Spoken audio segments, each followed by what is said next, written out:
தற்போது நாங்கள் 2வது முறையாக திருவனந்தபுரத்திற்கு வந்திருக்கிறேன். இப்போது நம்ம திருவனந்தபுரத்துக்கு நான் வந்தாலே எதற்காக அப்படி என்றால் அகஸ்தியர் கூடத்திற்காக தான் நான் இங்கே வருவது உண்டு. இப்போ 2வது முறையாக இங்கே திருவனந்தபுரத்துக்கு வந்திருக்கிறோம். இப்போ திருவனந்தபுரத்திற்கு வெளியில் ரயில்வே ஸ்டேஷனுக்கு வெளியில் நாங்கள் வந்துட்டோம்.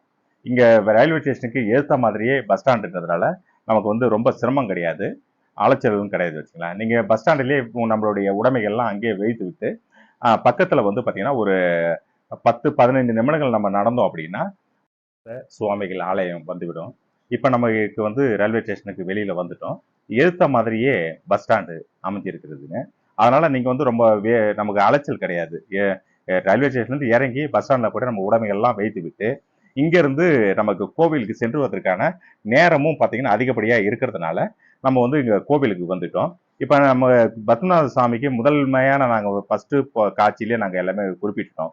அதனால் இங்கே போன காட்சியில் இந்த விநாயகர் கோவிலை நான் உங்களுக்கு காட்டவே இல்லை. இந்த விநாயகர் கோவில் அருமையான கட்டடக்கலையோட அற்புதமான ஒரு தரிசனம் எங்களுக்கு இங்கே விநாயகர் கோவிலில் அமைஞ்சது. தற்போது நாங்கள் பஸ் ஸ்டாண்டுக்கு பூனக்காடு எஸ்டேட்டுக்கு போகக்கூடிய இந்த வாகனம் பார்த்தீங்கன்னா 2:45க்கு இந்த வாகனம். ஆனால் மேக்சிமம் 3 மணிக்கு இந்த வண்டி இங்கேருந்து புறப்பட்டுடும் வச்சுங்களேன். அதனால் நம்ம நேரம் இருந்ததுனால நம்ம கோவிலுக்கெல்லாம் சென்று விட்டுட்டோம். இப்போ இங்கே நாங்கள் பூனக்காடு எஸ்டேட்டுக்கு போக போகிறோம் வச்சுங்களேன். அங்கேருந்து எங்களுடைய பயணத்தை மறுநாள் காலையில் தான் நாங்கள் தொடர போகிறோம். இதுதான் இந்த பூனக்காடு எஸ்டேட். இந்த பூனக்காடு எஸ்டேட் என்பது என்ன அப்படின்னா, இங்கே குறைஞ்சது ஒரு 3000 தொழிலாளர்கள் இயங்கப்பட்ட இந்த தொழிற்சாலை எது என்றால் டீ எஸ்டேட்டு. இங்கே அதிகப்படியான டீ இலைகளை பறித்து இது உதர வச்சு இங்கே தொழிற்சாலை இங்கே தான் இயங்கியது. இப்போ பாழடைந்த ஒரு நிலையில் இந்த காட்சி நம்ம பார்க்குறோம். ஆண்டுகளாகவே இந்த தொழிற்சாலை இயங்கப்படவில்லை. அதனால் இந்த தொழிலாளர்கள் பார்த்தீங்கன்னா பாதி பேர் இந்த ஊரை விட்டு போயிட்டாங்க. இப்போ இருக்கிறது சில தொழிலாளர்கள் இங்கே மட்டும் அவங்க இங்கே மட்டும் தான் தங்கியிருக்காங்க வச்சுங்களா. அவங்க தான் நமக்கு தங்குவதற்கான இப்போ நம்ம சீக்கிரம் வந்துட்டோம் அப்படின்னா அவங்க வீட்டில் தான் நம்ம தங்கி ஆகணும். இந்த தொழிற்சாலைகளை நீங்கள் உள்ளே பார்க்கும்போது ஒரு இயந்திரம் கூட தற்போது இல்லை, அனைத்துமே சூறையாடப்பட்டது. இப்போ ஒரு ஒரு பாழடைந்த ஒரு பங்களா மாதிரி, பேய் பங்களா மாதிரி பார்க்கறதுக்கே போகும். இரவு நேரங்களில் இங்கே வருவதற்கு ரொம்ப பயமாக இருக்கும். அதே மாதிரி காட்டு விலங்குகள் அங்கே மேலே இருந்து மலைகள்ல இருந்து யானைகள் அதிகமாக இங்கே வருதா சொல்கிறாங்க. நாங்கள் இந்த பயணத்தில் முடித்து விட்டு வரும்போது கூட பஸ் ஸ்டாண்டில் பகுதியில் யானைகள் மேல் மலையிலிருந்து கீழே வர்றதா சொல்கிறாங்க. நடுவில் கூட பார்த்தீங்கன்னா ஒரு 3 பேர் யானையால் தாக்கப்பட்டு அவங்க உயிரிழந்ததாக சொல்கிறாங்க. அதனால் இந்த காட்டு பகுதியிலே நாங்கள் நடக்கிறப்ப ரொம்ப கவனத்தோடு நம்ம நடக்கணும். தற்போது நம்ம அந்த செக் போஸ்ட்டுன்னு சொல்லக்கூடிய இந்த பகுதிக்கு நாங்கள் வந்துட்டோம். இப்போ என்னன்னா, நம்ம ஆன்லைனில் டிக்கெட் போட்டோம் இல்லைங்களா, வருவதற்கான அனுமதி சீட்டு இங்கே தான் பரிசோதிப்பாங்க. அதனால் இது காலையில் 7:30 மணிக்கெலாம் வரக்கூடிய மலை ஏறக்கூடிய அனைவருமே இங்கே ஆயிடுவாங்க. ஆஃப்லைனில் பார்த்தீங்கன்னா வரையும் 25 பேருக்கு, ஆன்லைனில் 75 பேர், மொத்தமாக ஒரு நாளைக்கு 100 பேர் மட்டும்தான் இங்கே நடப்பதற்கு அனுமதிப்பாங்க. அதனால் நம்ம கொண்டு வந்திருக்க பேப்பர்ஸும் அவங்க வச்சிருக்க அந்த டீட்டெயில்ஸுக்கும் ரெண்டுக்கும் மேட்ச் ஆகுதான்றது செக் பண்ணுறது தான் இந்த செக் போஸ்ட்டு.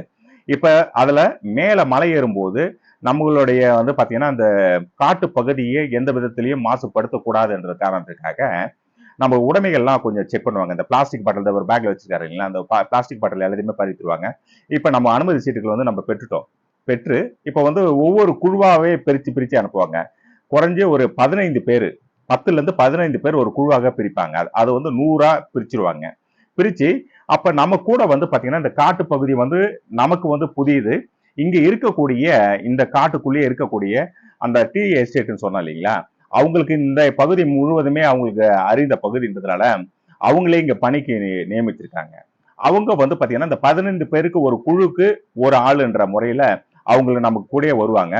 ஏன்னா வரும்போதே வனவிலங்குகள் இங்கே ஏதாவது வந்தாலோ இல்லை நமக்கு ஏதாவது அச்சுறுத்தல் ஏற்படக்கூடாதுன்றதுனால அவங்க கூடவே வருவாங்க. அவங்க வர்றதுனால என்ன நமக்கு நன்மைகள் அப்படி என்னன்னா, இவங்க அந்த வெடி இதெல்லாம் வச்சிருப்பாங்க. திடீர்னு அது மாதிரி யானைகள் நடமாட்டம் ஏதாவது இருந்துச்சு அப்படின்னா அவங்க இந்த வெடி வைத்து விரட்டுவதற்கான வேலைகள் அவங்க பார்ப்பாங்க. அதே மாதிரி காலையில நம்ம ஆரம்பிக்கும் போது பதிலே வெடி வைத்துதான் அப்போ அந்த ஒரு அதனாலதான் நமக்கு டைமிங்கே மேக்சிமம் பார்த்தீங்கன்னா ஒரு 9 இந்த செக் போஸ்ட் எல்லாம் முடிஞ்சு இந்த செக்கிங் எல்லாம் முடிஞ்சு நமக்கு ஒரு 9:30 மணி மேல ஆயிடும் நம்ம நடப்பதற்கு. இப்ப நாங்க வந்து 2வது குழுவா நாங்க போயிட்டு இருக்கோம். இதுல இன்னொன்னா நாங்க நடக்கும்போது இப்ப உங்களுக்கு பல காட்சிகளை நாங்க எங்க காணொலியில குறிப்பிட்டிருப்போம். இப்ப அதே மாதிரி பாருங்க அந்த யானைகள் வந்து கொஞ்சம் சில ஒரு வாரங்களுக்கு முன்னாடி வந்த அந்த யானை சாணம் அந்த பகுதியை நம்ம பார்க்கிறோம். அதே மாதிரி இந்த காட்டுக்குள்ள நம்ம செல்லக்கூடிய அனைத்து பகுதியிலுமே இந்த யானைகளோட நடமாட்டத்தோட நம்ம சுவடுகள் நம்ம அதிகமா பார்க்கலாம். அது ஒரு பெரிய ஒரு இது. ஆனா நம்ம ஊருக்குள்ள கோவில்ல பார்க்கக்கூடிய யானைக்கும் இங்க இருக்க காட்டுக்குள்ள இருக்க யானைக்கும் நிறைய வேறுபாடு. அதனால யானைகள் வந்தா நம்ம நடமாடாம அப்படியே நின்றுடணும். அதனாலதான் அவங்க கூடயும் நம்ம கூட வர்றது. நம்ம ஏதாவது உணர்ச்சி வசப்பட்டு அது வீடியோ எடுக்கிறது, போட்டோ எடுக்கிறது, இந்த மாதிரியான வேலைகள் நம்ம பார்த்தோம் அப்படின்னா நமக்கு மரணம் கண்டிப்பா. அதனால இது ரொம்ப கேர்ஃபுல்லா இந்த பகுதிகளில் நம்ம இருக்கணும். அதே மாதிரி இந்த காட்டுக்குள்ள நம்ம வந்து இறைவனை வழிபட போறோம். அகஸ்தியர் முனிவர் வாழ்ந்த பகுதி, அதை நம்ம பார்க்க போறோம்ன்றது இருந்தாலும் நமக்குள்ள இந்த காட்டுக்குள்ள நடக்கிறதுனால நமக்கு என்ன நன்மைகள் அப்படின்றத முழுமையா நம்ம தெரிஞ்சுக்கணும். நம்ம சிலர்கள் என்ன அப்படின்னா, இப்ப இவ்வளவு தூரம் இவர் ஏதோ போயிட்டு வர்றாரு, அகஸ்திய முனிவர் அந்த வாழ்ந்த பகுதிக்கு போயிட்டு வந்துட்டாருன்னா நான் ஏதோ கடவுளா மாறிடணும், இல்ல கடவுள்கிட்ட நான் வரம் பெற்று வந்த மாதிரிலாம் எதுவுமே இல்லைங்க. நம்மளுடைய ஆரோக்கியம் இந்த காட்டுக்குள்ள நடக்கிறதுனால நம்ம உடல் ரீதியா நம்ம எந்த மாதிரியான ஆரோக்கிய சூழ்நிலையை நம்ம பெறுகிறோம் அப்படின்னா, நம்ம வாழ்ந்து கொண்டு இருக்கிற பகுதி இயந்திர மயமாக்கப்பட்ட பகுதி. பேருந்துகள் மாசு, அனைத்து விதமான மாசுகளும் நம்ம வந்து நிறைஞ்ச ஒரு பகுதியில தான் நம்ம வாழ்ந்து கொண்டு இருக்கிறோம். அவ்வளவு உடல் ரீதியா நமக்கு வந்து மன ரீதியாகவும் பல இன்னலுக்கு நம்ம ஆளாகிறோம். ஆனா இந்த காட்டுக்குள்ள நம்ம வந்து எனக்கு வந்து இந்த 3 நாள் நம்ம இங்க இந்த காட்டுக்குள்ளே நம்ம இருக்க போறோம். இந்த 3 நாள்ல இப்ப நம்ம என்ன இங்க ஒரு பயன் பெற போறோம் அப்படின்னு உங்க உள்ள கேள்வி எழலாம். இது மாதிரியான கண்ணாடி பளிங்கு கல் மாதிரி ஒரு நீர் ஓடதைய நம்ம ஊர்ல பார்க்க முடியாது. இது இங்க நான் ஏற்கனவே முதன்மை ஒரு காணொலியில நான் கூட குறிப்பிட்டிருப்பேன். 22 நதிகள் இங்க இருந்து உற்பத்தி ஆகுது. இப்ப முதல் நதி நம்ம இங்க கடந்து செல்கிறோம். இந்த நீர் ஓட்டத்தை பாருங்க, அனைத்துமே மூலிகை நிறைந்த ஒரு நீர். மூலிகை நிறைந்த நீர் என்றால்தான் இது மலையிலிருந்து நீர் சுரந்து வருகிறது. ஆனா ஒவ்வொரு மரம், செடி, கொடி அனைத்திலுமே கடந்து வருவதனால இது மூலிகை பயன் பெறுகிறது. அதுதான் நமக்கு இந்த நீர் அருந்துறதுனால உடல் ரீதியா நமக்கு வந்து பல ஆரோக்கியத்தை தரக்கூடியது. இப்ப 3வது நமக்கு வந்து கேம்ப் பகுதிக்கு நம்ம வந்திருக்கிறோம். இப்ப இரவு நேரங்கள்லயோ நம்ம வருவதற்கு தாமதம் ஆயிட்டுருச்சு. இப்ப மேல நமக்கு வந்து காலையில இப்ப நடக்கிறதுனால இந்த இடத்த நம்ம கடந்துடுறோம். மேல இருந்து வரக்கூடிய பக்தர்கள் வந்து பாத்தீங்கன்னா அந்த பயணத்துல இருந்து நம்ம முடிஞ்சு கீழே வரப்ப கால தாமதம் ஆயிடுச்சு, நம்ம வந்து கீழே போக முடியல அப்படின்னா இந்த கேம்ப்ல நம்ம தங்கி கொண்டு போறதுனால நமக்கு பயன். அப்ப எதுக்காக இந்த பள்ளம் அப்படின்னா, யானைகள் மற்ற விலங்குகள் வந்து பாத்தீங்கன்னா இந்த குழிகள் வந்து குறைஞ்சது ஒரு 4 அடி அந்த பள்ளத்துலதான் அந்த அமைஞ்சிருக்கு. அதை பாருங்க, இதுதான் அகஸ்தியர் மலை. இது என்ன நாங்க வந்த அருகிலேயே பார்த்துட்டோன்ற மாதிரி நினைக்காதீங்க. அந்த மலைக்கும் நம்ம திரும்பவும் பாத்தீங்கன்னா இன்னும் 2 நாள் நடக்கணும் அந்த இடத்துக்கு போறதுக்கு. இவ்வளவு கிட்ட இருந்து பார்த்துட்டோம். அந்த யானை குழி சொன்னோம் இல்லைங்களா, 4 அடி பள்ளத்துலதான் அது பள்ளம் வெட்டி அதுல ஒரு கூடாரம் போட்டிருப்பாங்க. இப்ப யானைகள் வந்துச்சு அப்படின்னா அந்த குழியை தாண்டி மேல வராது, நமக்கு உயிருக்கு எந்த விதமான பாதிப்பும் ஏற்படுத்தாதுன்ற காரணத்துக்காக அங்க சுத்தியும் பள்ளம் வெட்டியிருப்பாங்க. அவ்வளோ அற்புதமான ஒரு மூலிகை வனத்துல நம்ம நடக்கிறோன்ற அப்படின்னா நம்ம விடக்கூடிய மூச்சு, நம்ம அந்த காற்று சுவாசிக்கிறோம் இல்லைங்களா, அவ்வளவும் மூலிகை நிறைந்த ஒரு அந்த அற்புதமான அந்த காட்சிகளை நம்ம பார்க்கறதுக்கு அவ்வளவும் கடவுள் இறைவன் அருளால நமக்கு கிடைத்ததுதான் சொல்லலாம். இப்ப பாருங்க, இவ்வளோ அழகான ஒரு நீர்வீழ்ச்சிய நம்ம வந்து எத்தனையோ நீர்வீழ்ச்சிகள் பார்க்கலாம். குற்றாலம் இதெல்லாமே குற்றாலத்தையும் சார்ந்த ஒரு மலைப்பகுதி தான். இது எல்லாமே ஒட்டிய பகுதிகள் தான். இது தமிழகத்திலையும் கேரளாவிலையும் ஒட்டிய பகுதி. ஆனா நமக்கு அகஸ்தியர் கூட மலை பகுதி இருக்கிறது வந்து பாத்தீங்கன்னா தமிழக பகுதி. ஆனா இப்ப நடந்து கொண்டு நம்ம சென்றிருக்கிற பகுதி வந்து பாத்தீங்கன்னா கேரளாவை ஒட்டிய பகுதி. இப்ப இது எல்லாமே மூலிகை நிறைந்த பகுதி. எவ்வளவு நீரும் நம்ம மேல படுறப்ப, குற்றாலத்துல நீங்க குளிக்கிறப்ப எவ்வளவு எல்லாம் சொல்லுவாங்க அந்த பழைய கதைகள்லாம். குற்றாலத்துக்கு குளிச்சுட்டு போயிட்டு வந்தோம் அப்படின்னா நம்ம உடல் ரீதியா ஆரோக்கியம் நமக்கு பெறுவோம் அப்படின்ட்டு. அதோட பல வகை மூலிகைக்கு நிறைந்த ஒரு பகுதியில் தான் நம்ம குளிச்சுட்டு இருக்கோம். அவ்வளவும் நமக்கு உடல் ஆரோக்கியம், அவ்வளவும் நமக்கு தெளிவான ஒரு அந்த புத்துணர்ச்சியை கொடுக்கக்கூடிய ஒரு ஆரோக்கியம் இங்க கண்டிப்பா உண்டு.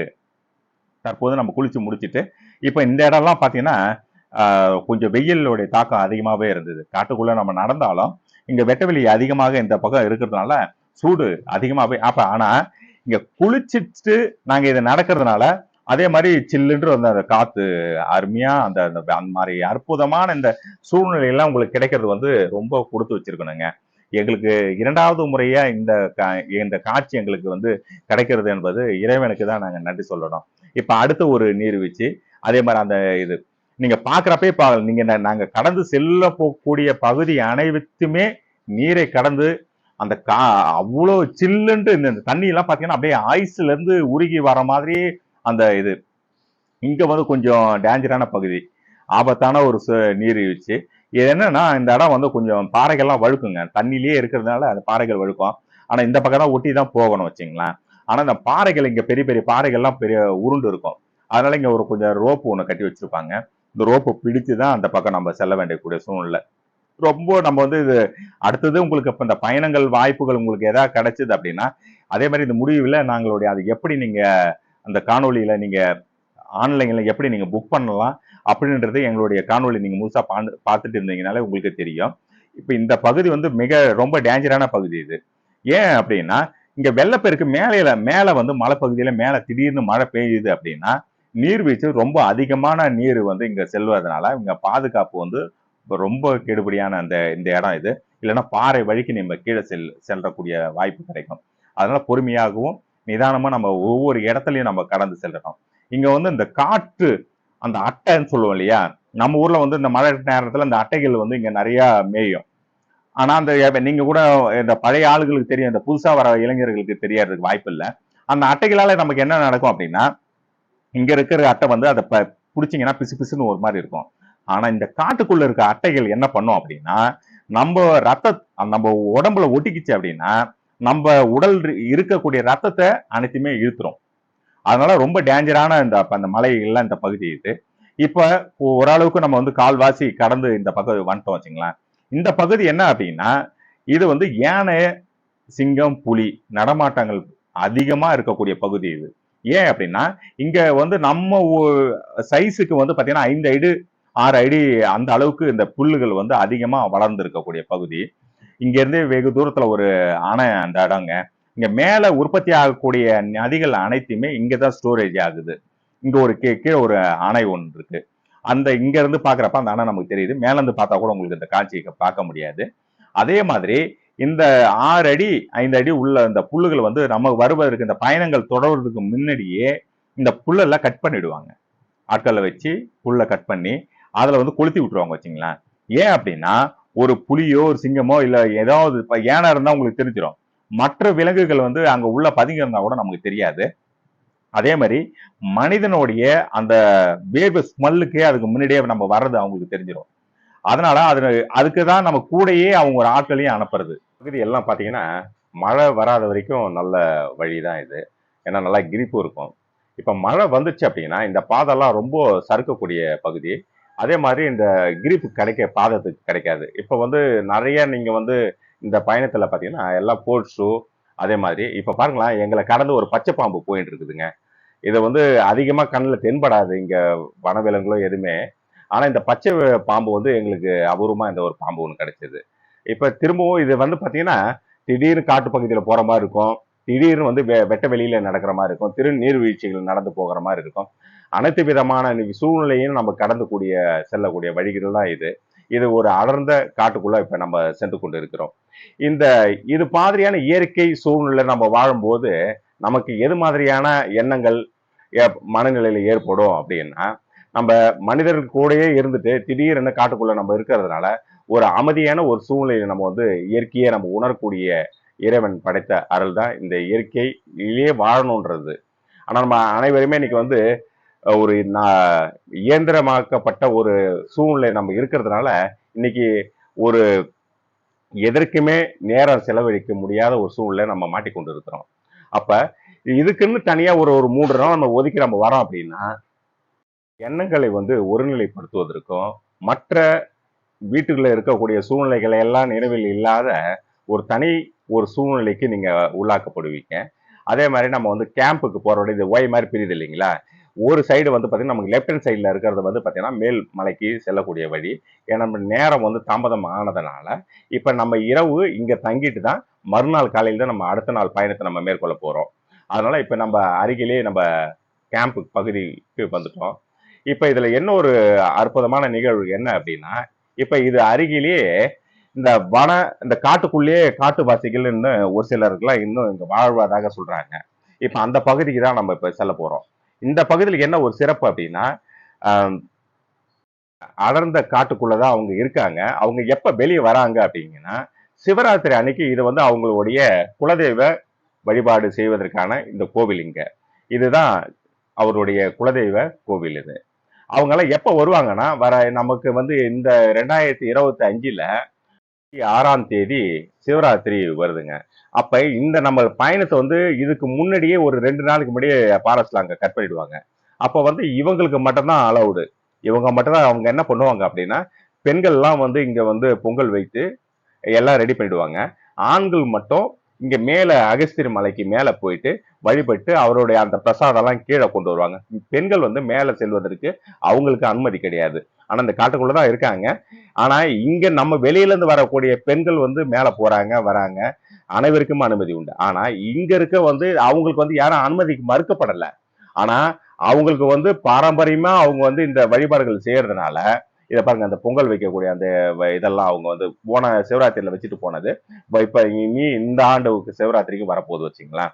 இப்ப அவங்களுக்கு எந்த ஒரு கட்டுப்பாடு இவங்களுக்குள்ள ஒரு கட்டுப்பாடு, இவங்களுக்குள்ள இப்படிதான் இருக்கணும்ன்றது ஒரு பாரம்பரியமா அவங்க வாழ்ந்துட்டு இருக்காங்க. அந்த பெண்கள் வந்து மேல யாருமே செல்ல மாட்டாங்க, ஆண்கள் மட்டுமே. அதுவும் வந்து ஒரு சிலர் என்ன சொல்றாங்க அப்படின்னா, அவங்க இந்த பூஜைகள் எல்லாம் வந்து இங்க இருக்கிற ஃபாரஸ்ட் ஆபீசர் கூட இங்க யாரும் இருக்க மாட்டாங்களாம். ஏன்னா அவங்க எல்லாமே நிர்வாண பூஜை எல்லாம் பண்றதா சொல்றாங்க. இதெல்லாம் நம்ம வந்து கேள்விப்பட்டதுதான் இது. இப்ப நம்ம அந்த கேம்புக்குள்ள போறோம். நமக்கு வந்து இங்க வந்து பாத்தீங்கன்னா நம்ம கொண்டு வந்த உணவு எல்லாம் வழியிலேயே சாப்பிட்டாச்சு. இங்க வந்து நமக்கு வந்து இந்த கப்ப கஞ்சி ஒரு சாப்பாடு வந்து பாத்தீங்கன்னா 170 ரூபாய் ஒரு சாப்பாடு இங்குங்க. கொஞ்சம் விலை அதிகமா தான் இருக்கும். காரணம் என்ன அப்படின்னா, அதே மாதிரி இந்த சமைக்கிறதுக்கான சிலிண்டர் இதெல்லாமே வந்து ஆட்கள் வச்சுதான் அங்கேருந்து அவங்க கூட்டு வராங்க. அதனுடைய விலைகள் எல்லாம் இதுல நிர்ணயிச்சுதான் இந்த ரேட்டை வந்து இவங்க நமக்கு கிட்ட வாங்கிடுறாங்க. அதே மாதிரி இந்த கேம்ப்லயும் அதே மாதிரி நம்ம ஏற்கனவே அந்த ஒரு கேம்ப்ல காட்டுனது இல்லையா, இங்க யானைகள் வராம உள்ள இருக்கிறதுக்காக பாதுகாப்பு இந்த கூடாரம் வந்து குறைஞ்சது பாத்தீங்கன்னா, இப்ப ஒரு நாளைக்கு இங்க 100 பேர் இங்க அலவுடு. அதே மாதிரி மேல போயிட்டு திரும்ப ரிட்டர்ன் கீழே வராங்க இல்லையா, அப்ப அவங்களும் படுக்கப்பது இதுதான் இந்த கேண்டீன். இது இப்ப அவங்களுக்கும் ஒரு ஒரு 100 பேர், இவங்க இதுல இன்னைக்கு ஒரு காலையில ஒரு 100, மொத்தம் 200 பேருன்ற கணக்குல நம்ம வந்து அங்க தங்கக்கூடிய சூழ்நிலை. இப்ப இந்த கேம்ப்ல சுத்தி நீங்க பாத்தீங்கன்னா சில்லுன்னு இருக்கும். அதனால நம்ம வரும்போதே உங்களுக்கு ஒரு பெட்ஷீட்டு, ஒரு ஒரு ஜர்கின் மாதிரி ஏதாவது எடுத்துக்கிட்டீங்கன்னா கூட நல்லா இருக்கும். அப்ப இல்ல ஏன் அப்படின்னா, இரவு நேரங்கள்ல குளிருங்க, அதிகப்படியான குளிர் இந்த இடம் வீசுங்க. அதனால நம்ம வரப்பே நம்ம பெட்ஷீட்டு, இங்க பாத்தீங்கன்னா அந்த மேட்டை மட்டும் தான் இருக்கும் வச்சுக்கலாம். இந்த மேட்ல மட்டும் வந்து பாத்தீங்கன்னா இந்த குளிர் தாங்கக்கூடிய சூழ்நிலை இங்க கிடையாது. ஏன்னா அங்க ஒரு சின்ன ஒரு ஓட்டம் இருந்தா கூட அந்த வழியா காத்து பயங்கரமா வீசும். அது நம்ம இந்த காத்தோடைய வேகம் வந்து இங்க வந்து இந்த பொதிகை மலை வீசக்கூடிய தென்றல், அது எல்லாமே இங்க இருந்துதான் உற்பத்தி ஆகுறதுனால இரவு நேரம் அந்த அந்த காத்தோடைய வேகத்தை நம்ம கண்குளிர பார்க்கலாம். அவ்வளவு பெரிய வேகம் அந்த இது. இப்ப அகஸ்தியர் மலை வந்து நம்ம ரொம்ப அருகில வந்துட்டோம். இது என்னன்னா, இந்த அகஸ்திய முனி பார்க்கும்போது அவரு கம்பளெடுத்து அப்படியே நிக்கிற மாதிரியே தெரியுங்க நமக்கு. அது வந்து ஒரு உன்னிப்பா நீங்க கண்காணிச்சு பார்த்தீங்க அப்படின்னா, உங்களுக்கு அவரு நிக்கிற மாதிரியான அந்த உருவம், அதுதான் இங்க இருக்கக்கூடிய அந்த பூர்வீகமா அந்த பழங்குடி மக்கள் வந்து பாத்தீங்கன்னா, அவருக்கு நிக்கிற மாதிரியே அவர் நின்று அங்க வந்து பொங்கல் வைத்து அவர் வழிபட்டுக்கிட்டு போறாங்க. இது நம்ம கேம்ப்ல இருந்து அருகிலே ஒரு நீரோடை. இது வந்து இன்னும் இது வந்து பாத்தீங்கன்னா, இது மேல இருந்து அங்க அகஸ்தியர் மலை இருந்து அங்க இருந்து வரக்கூடிய நதி என்ன அப்படின்னா தாமிரபரணி. இந்த தாமிரபரணி வந்து இது வந்து தென் சைடா போகக்கூடிய பாதை. இது தென் பக்கம்னா நம்ம தமிழ்நாட்டு பக்கம் போகக்கூடிய இது. இந்த தாமிரபரணி நீர் வந்து அங்கிருந்து தான் உற்பத்தி ஆயிட்டு இங்க வருது. இது நம்ம கேம்ப் பக்கத்திலே அருகிலே உள்ள பகுதி. நீங்க யாராவது நீங்க பார்க்கணும்னு நினைச்சீங்கன்னா கூட, இது கேம்ப் பக்கத்துல இது வந்து பேக் சைட்ல வரும்.